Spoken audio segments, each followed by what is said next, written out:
इतने में क्या हुआ, मुहूर्ताधा वशिष्ठायाम द्वादश्याम पारणम प्रति। जो व्रत है पारण जो है वो द्वादशी में ही किया जाता है। प्रदोष की तिथि लगे उससे पहले कुछ न कुछ मुख में जाना चाहिए, नहीं तो व्रत अधूरा रह जाता है। ये 11 करने वाले लोगों सुन लो, हर एकादशी के पारण का जो टाइम है वो हम वीडियो भेजते हैं।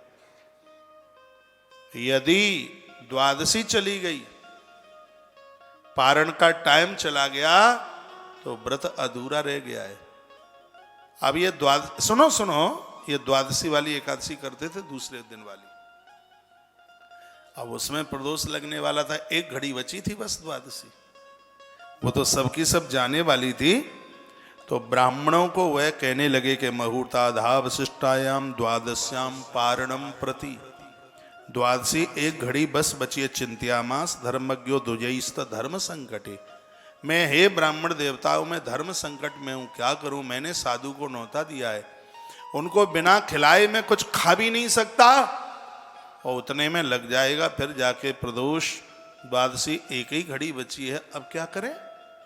तो जवाब दे दिया उन्होंने,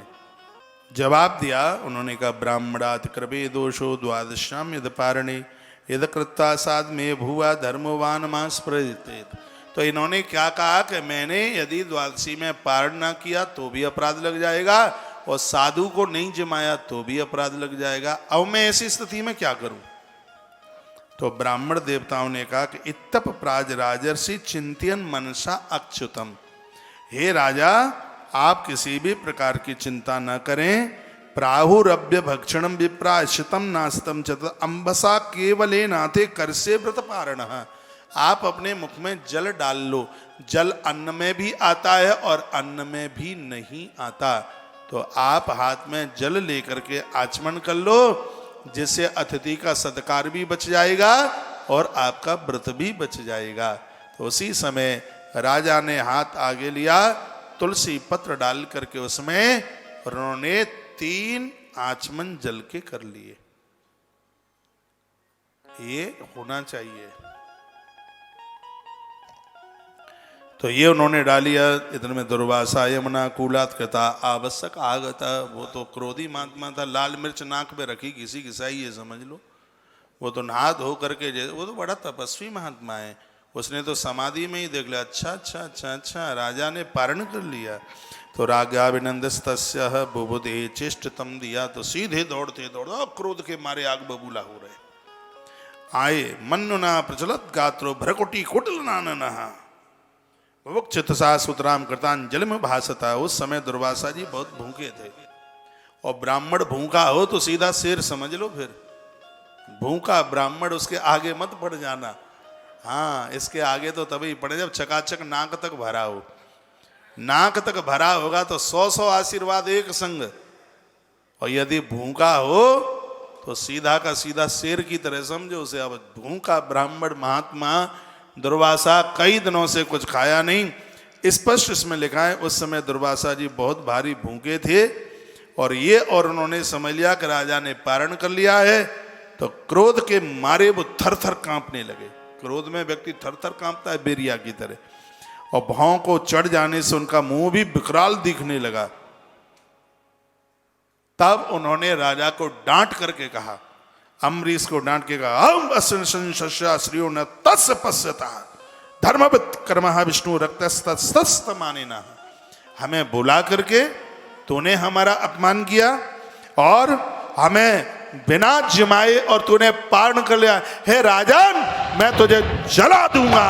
और उसी समय दुर्वासा जी ने जटा उखाड़ी और जैसे इसको यूं पटका तो उसी में से कृत्याम कालकोलसाम, उसी समय एक वीर घातनी कृत्या को मारने तैयार की।